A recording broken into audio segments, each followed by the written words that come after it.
You're watching BCTV, Branford's community access station.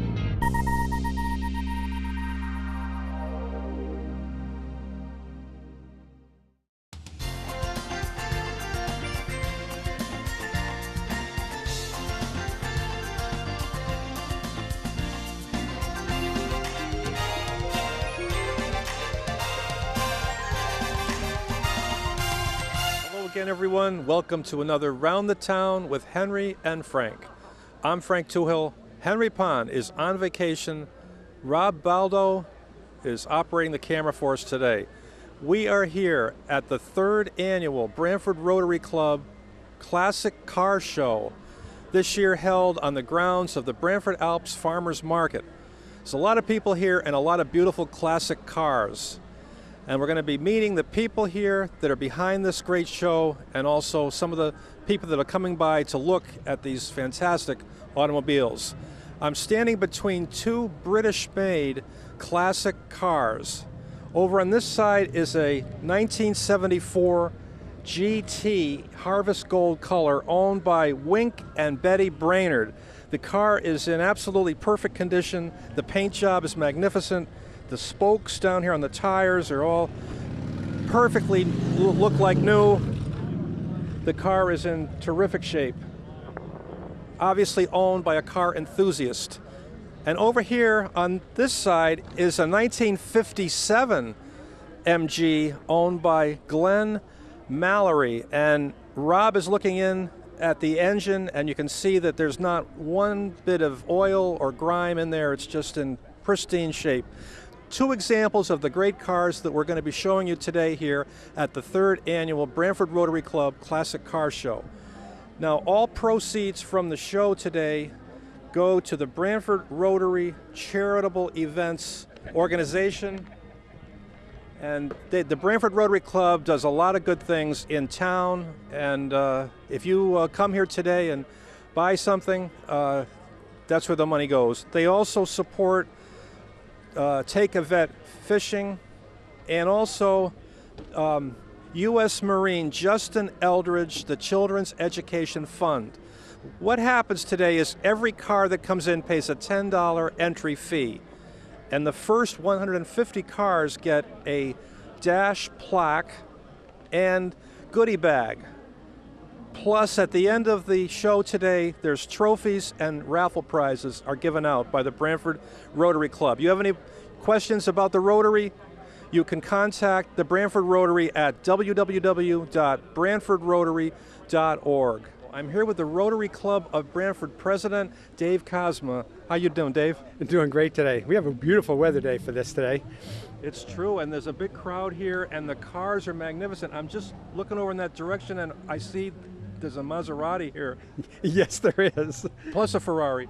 Actually, I didn't see the Ferrari. See it over there, sir? Oh, yeah. See it over there? All right. We'll have to go over there and take a look at it. Also, in the car with us is the owner of this beautiful 57 MG, Glenn Mallory. Hey, Glenn. How are you? Good to see you.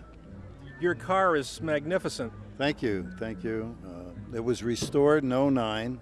It's a 57. It's got a big 68 horsepower engine in here, 1500 model. And yeah, I just picked it up about 3 months ago. You did? Was it in this condition? In this condition. Again, restored in '09. And it's probably got about 18,000 miles on it since restoration. And I wanted a driver, and this is a driver.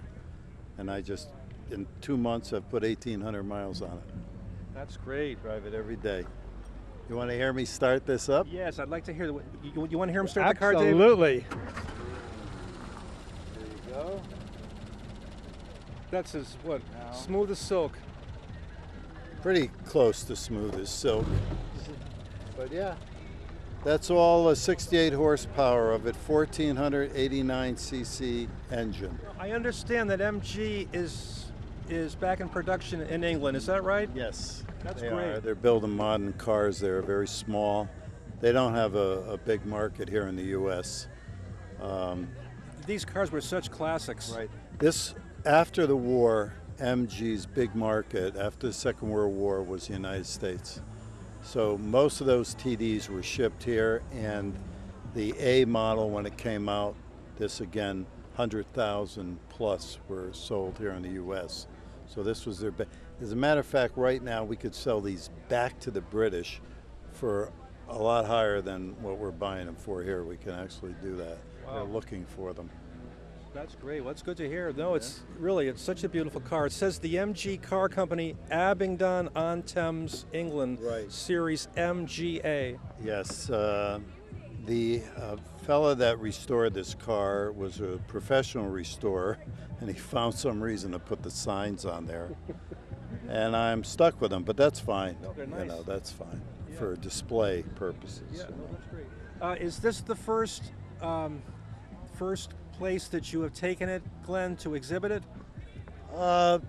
Yes, officially I'd say it is. I stopped at the Quinnipiac University show on Memorial Day, and the only reason I registered it was so I didn't have to walk a mile to get into the show. Well, that's great. Well, it's great to talk with you, Glenn. It's a beautiful car in, pristine condition. Thank you, appreciate it. This is what's so exciting about the car show, is actually hearing the stories about the cars and those kind of details. Really interesting. Yeah.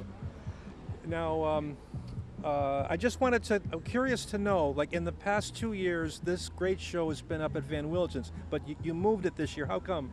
It was a question of space availability. We were growing each year. Yes. And looking for a venue that would provide easier parking. Bill Van Wilgen's has been really great, because they donated the space. They provided a lot of help up there in setting up and helping us run it. And so that was very much appreciated. But there are some distinct advantages to this location. It's right off of Route 1, right near the highway exits.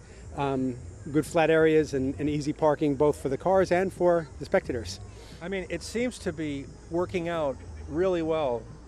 Absolutely. Yeah. It's a good year. Weather was a little bit iffy because they're talking about rain in the afternoon, but it looks like that's going to hold off, so that's good. Yeah. No, it's a great place and a great car show.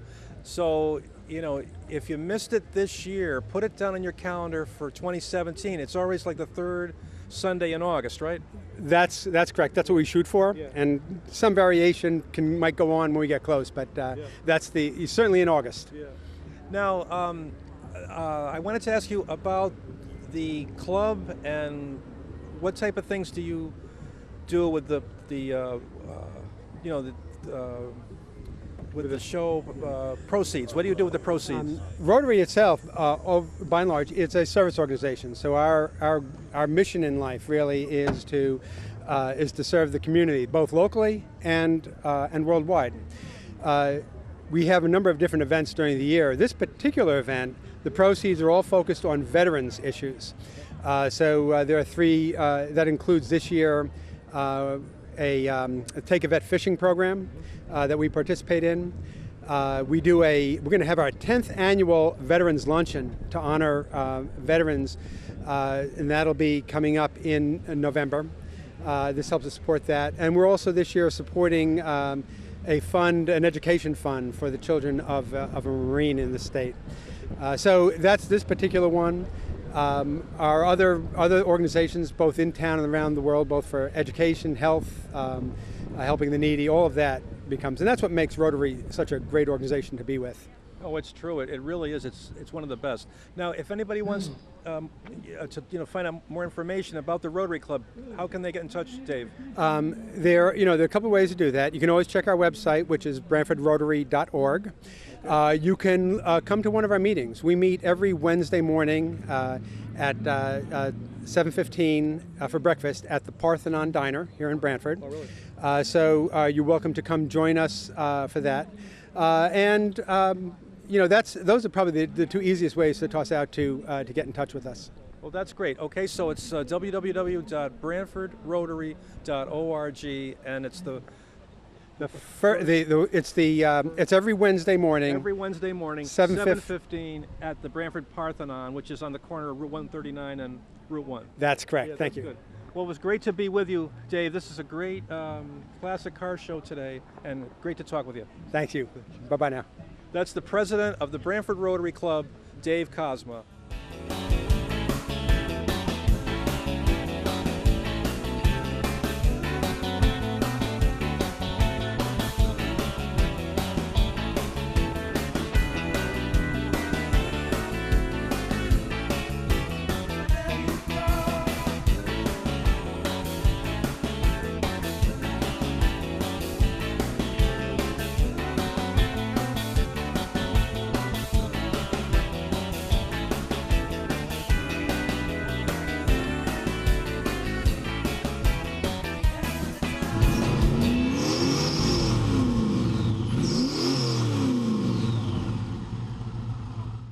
tour continues of these beautifully restored English vehicles. This is an Austin Healey. I'm speaking with the owner, David Snetro. How you Yes, doing? Very good, thank you. What a beautiful car. Tell us about it. Oh, this is a very special car. This is a car that was actually built in San Francisco. The owner was a race car driver in Spokane, Washington, and he put a 1970 LT1 Corvette engine, tuned it to about 400 horsepower.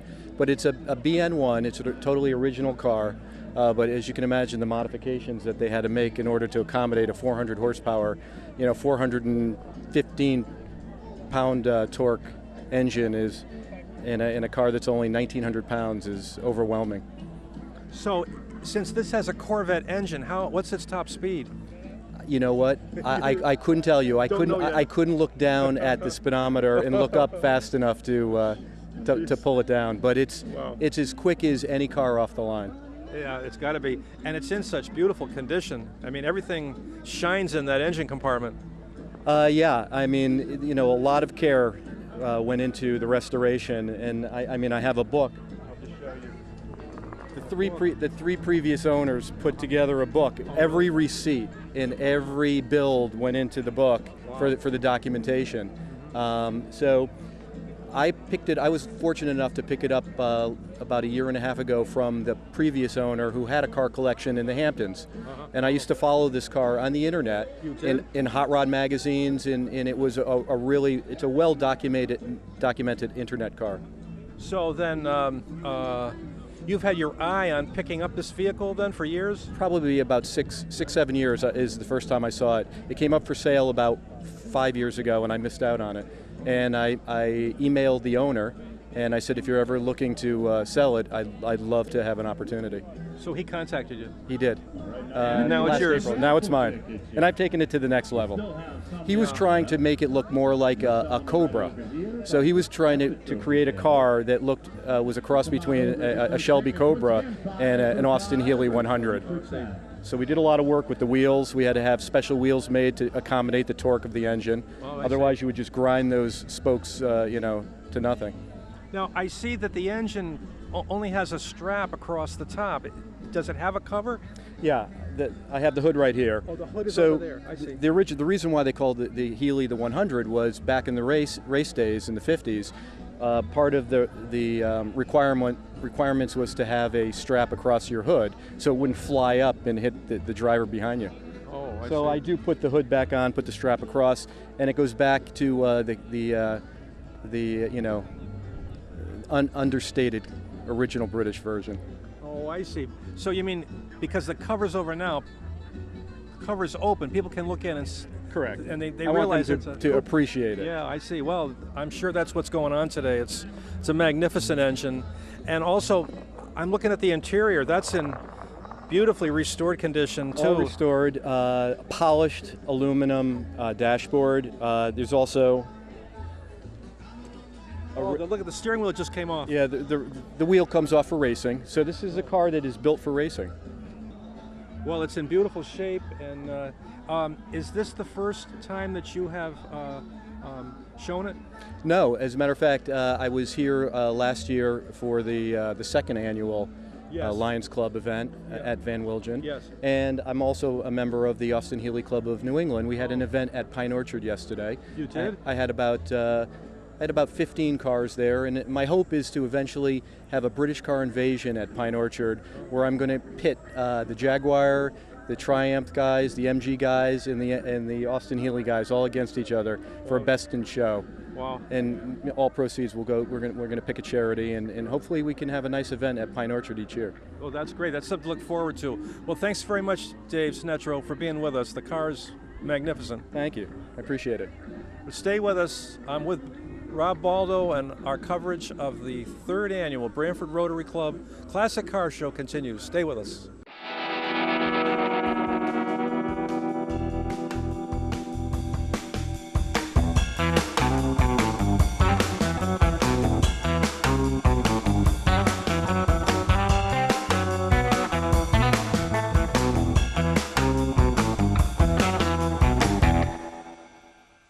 Drive-in that you're at today. They have the hot dogs and hamburgers for sale here by the Rotary, And you see all these great cars from the 50s. In fact, I'm actually leaning on one right now. It's a beautiful yellow Chevrolet, and I'm with the owner. How you doing? I'm doing well. What's your name? My name's Ralph Palella. It's great to meet you, Ralph. This car is magnificent. Tell us about it. Well, it's a 1939 Chevrolet half-ton pickup. Had it since the early 70s, and didn't quite look like this in the beginning. A few did, and over the years I've brought it up to what you see here today. It's a great color. I mean, what's this color called? Actually, it's a Corvette color from the 60s. It's called Sunfire Yellow. It was popular for 2 years, from 1966 and in the 1967 year. And I see it's really clean. It's got a nice open flatbed there in the back. When I built this, I tried to retain as much original equipment as I could. A lot of guys would supersede with some late model issue, but I saw fit to keep that. There's a lot of parts of this truck that are the same thing, originality.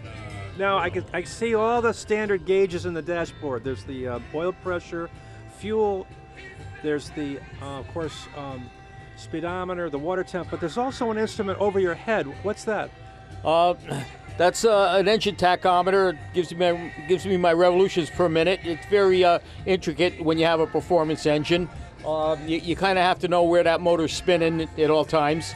And I hung it from the ceiling because I don't have to take my eyes off the road to look at it. I'm almost staring at it as I'm going down the road. Oh, that's great. Okay, well, thanks for sharing this information all about this beautiful vehicle. And would you please start the engine for us, Ralph? Sure, I could do that. All right, we're going to see Ralph now. He's going to start the engine for us. And then we're going to talk to some more people here at the 3rd Annual Rotary Classic Car Show.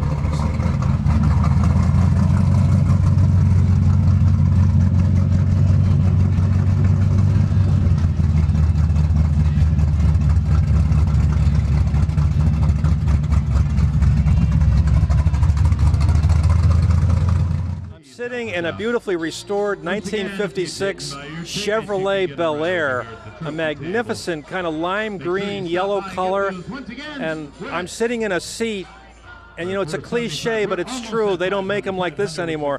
What a comfortable seat, and I'm here with the owner. What's your name, sir? Ed McCook. Very nice to meet you. And here, Frank. What town are you from, Ed? I'm from Northford. Up in Northford. Now, please tell me about this beautiful Bel Air. Well, this is the 60th anniversary of the 1956 Bel Air.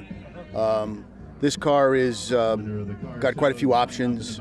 It has a V8 265 cubic inch engine, 4-barrel carburetor, power steering, power brakes, power windows, power seat, and it's all original. I saw an identical car when I was 8 years old right here in Branford on the Memorial Day Parade in 1956. I had a young lady who was the high school beauty queen sitting on the back. Cooley Chevrolet in Branford had sponsored the car, and I fell in love with the car, not the girl. And I wanted one ever since I saw it. So, when did you buy this one, Mr. McCook? I've had this car for 16